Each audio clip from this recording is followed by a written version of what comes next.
Hey folks, Rich here at RCINFORMER. Today I have the FREEWING FA-18E Super Hornet unboxing video. This is a plane from MOTIONRC. This is the latest and greatest version 2 of the airplane from MOTIONRC. It has the 12-bladed all-composite fan with the metal housing, upgraded 130 amp speed controller, vectored thrust nozzles, retractable landing gear, full complement of lights all around it. Just an outstanding airplane. Be sure to check the MOTIONRC YouTube channel and the RCINFORMER YouTube channel also for some flight demo videos that'll come after this unboxing. Anyway guys, let's get the box top off and take a look inside. With the box top removed, we can see everything is packaged very nicely via FREEWING, individually bagged and ready to be taken out. So let's go ahead and get all the parts out and lay them out for you.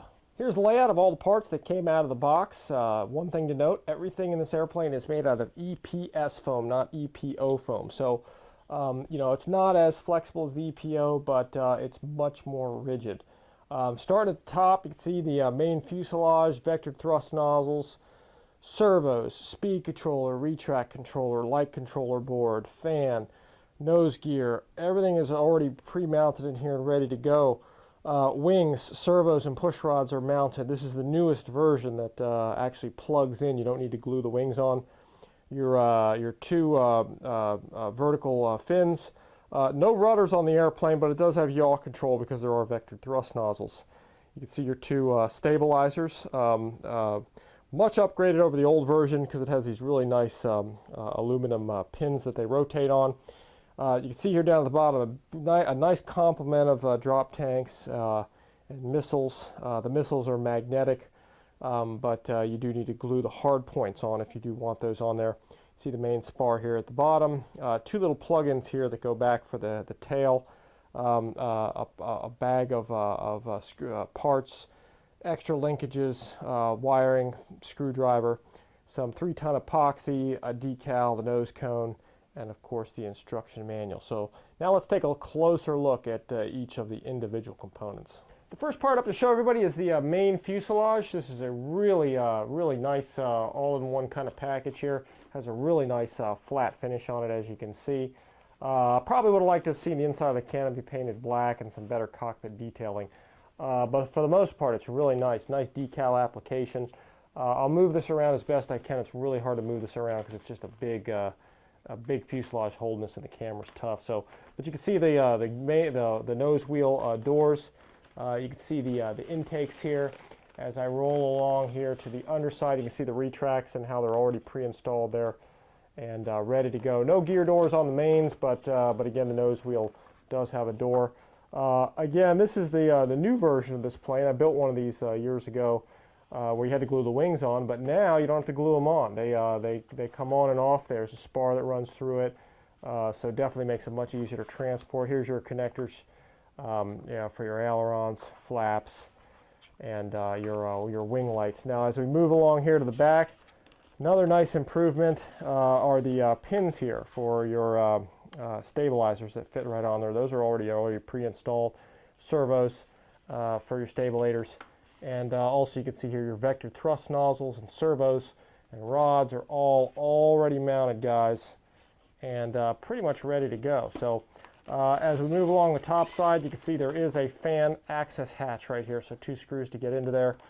And you can see where your main hatch is in here to get inside. Now mine has proved to be a little bit tight to get in there, so but you pull it back and you can get that thing off of there, and we'll take a look inside.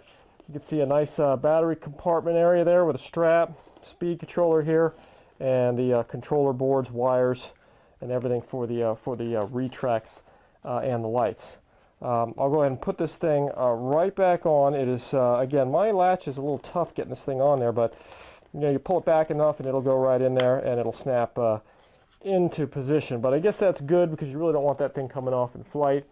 Also, you have some formation lights right here and right here that, if I remember correctly, those are super bright. When I get those plugged in, we'll get an idea of exactly how bright those things are. But overall, guys, really nice, you know, fuselage component. Here's a quick look at one of the main wing panels. You can see it has a nice flat finish, decals applied, servos installed. Everything's hinged, rods and fuel tubing attached to keep those clevises on. Really nice quality area here to glue on all your hard points for your missiles and drop tanks. Lots of spars running through this. The wing is very, very rigid. Also, all your wiring in here for your light, flap, aileron, and of course your mounting points. There's 2 screws where you can mount this and take it off. Main spar runs through here, and then there's a front smaller spar. But the landing light is also, or not the landing light, but the wingtip light is also easily seen from the bottom and the top. So real nice, nice feature, nice way they designed that. Real good, super quality, nice quality wing. The tail surfaces on the FREEWING F-18 are really nice quality. They did a good job. The vertical stabilizers are the only parts that you actually really need to, the main part that you have to glue on this airplane. And they just glue on with either the 3-ton epoxy or your own epoxy. It will work as well. And then there's just one light wire that you hook up for the light, which is actually right here, and you can see that from the outside. Nice decal application on this thing, nice finish. Also, the Stabilator drastically improved from the old one. Lots of surface area here, and a really nice metal ball link. FREEWING's gone to great lengths to put really nice ball links on these things. Anyway, guys, super nice quality tail components. Now there's 2 drop tanks and 4 missiles you can glue your hard points on. One of the nice things about this is the missiles are actually magnetic. There's rare earth magnets, so you can take them on and off if you want to. But if you do want to put the main missiles on and even the wing hard points, you do have to glue that portion onto the wing if you want them. So, you know, it's really personal preference what you like. I've found that the plane flies fine with the missiles on it, but they do create a little bit of drag. Not so much weight, but the drag, you need more thrust to fly it around with. Slows the plane down and gives you less flight time.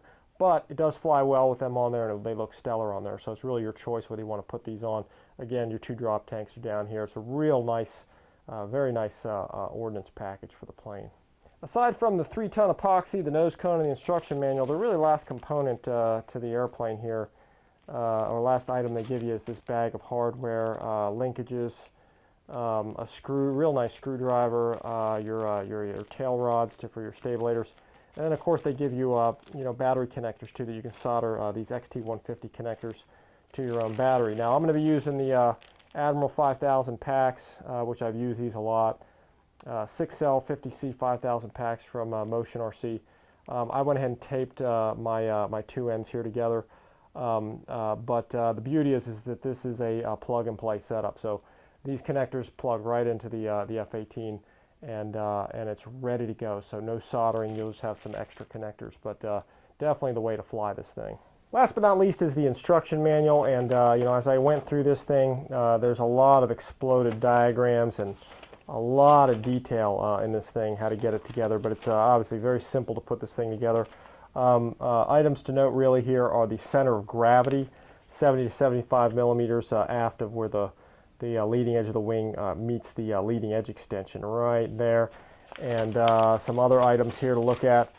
They do give you, one thing that's real important here is the vector setup mixing. So you need 2 open channels and 4 open mixers to get the thrust vectoring working. So this will kind of give you some guidance on setting that thing up, and also some deflections and where to start those for your elevator, aileron, flaps, and so forth. So they give you all those deflections and everything right here, which is really nice.